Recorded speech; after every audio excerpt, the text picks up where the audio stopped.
According to that view, the forms of emancipation of those artisans who wanted to live here and now in a new lived world could only be illusions. They were the illusion of emancipation produced by the process of subjection. Emancipation could only come as the end of the global process.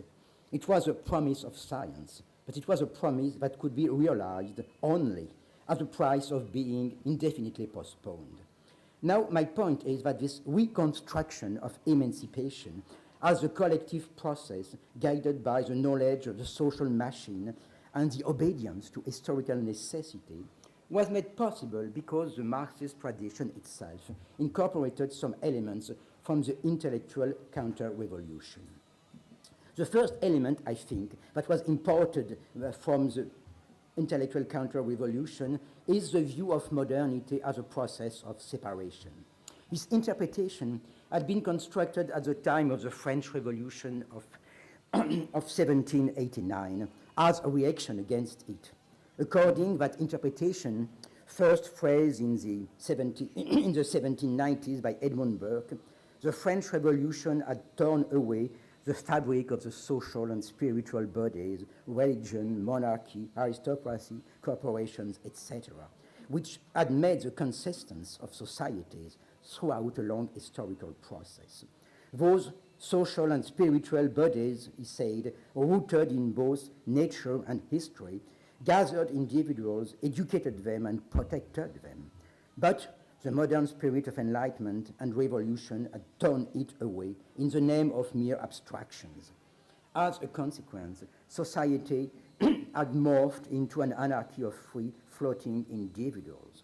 That individualistic rupture of the social fabric had notably nurtured the desires of lower class people to get out of their condition and enter the world of leisure, to enjoy not only material pleasures, but also ideal aspirations that did not fit their condition and for which they were not geared up. Their aspirations, they said, got the wrong way in a time where what was needed was a reconstruction of an harmonious collective fabric. They were a danger not only for society but also for themselves. And 19th century literature, specifically in France, emphasized the character of the son or daughter of the people who makes a foolish attempt at getting away from his or her condition, an attempt that can lead them only to suicide or to crime. The fact is that this counter-revolutionary view of modern society as born from the individualistic rupture of the social totality permeated the old thinking about modernity through Romanticism and all varieties of social science, socialism, and sociology. And it did all the more so as the mourning of late 18th century philosophers about the lost community was taken over at the end of the 19th century by the pessimists of those scientists and physiologists about the danger of the democratic multiplication of forms of psychic excitement among the people. Those scientists said that there were too many stimuli being unleashed everywhere, too many images and ideas rushing into heads ill-prepared to marshal their multiplicity.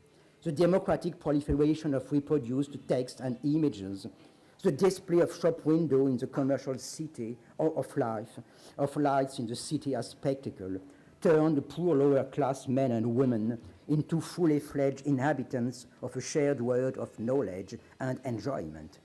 Too many images of possible pleasures were being offered to the poor men and women living in our cities. Too many things were being put into the heads of children in general and children of the lower classes in particular.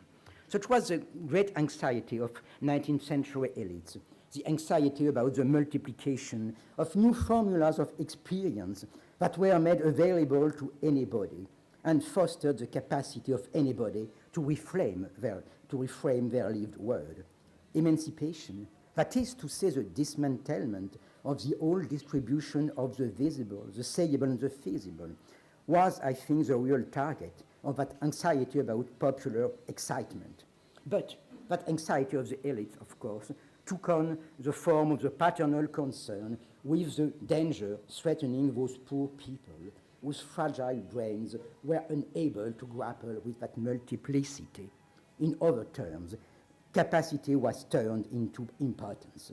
And I think that the first denunciation of the enticements and lies of consumer society and society of the spectacle was first framed at that time and was a fact of the ruling elites confronted with these fighting figures, of people reframing their lived world. This is how bourgeois elites constructed mass individualism as the negative interpretation of the new experimentations of individual and collective life. The point is that the socialist tradition endorsed those premises. It changed the consequence, indeed, by making history no more the force of tradition, but the force of change. But it endorsed the interpretation of modernity as the individualistic rupture of the social totality, along with the view of the bourgeois elites about the incapacity of those poor people to protect themselves against the illusory promises brought by the proliferation of new words, images, and forms of life.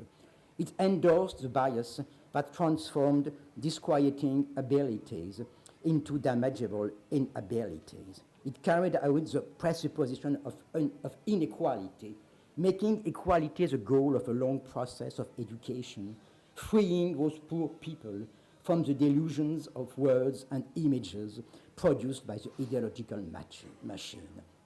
So the tradition of emancipation was more or less doubled all along its history by a form of criticism devoted to the task of constantly deciphering the deceiving words and the cheating images and unmasking the illusory forms of human self-enrichment that could only, they said, capture little more the individuals in the trap of illusion, subjection, and misery.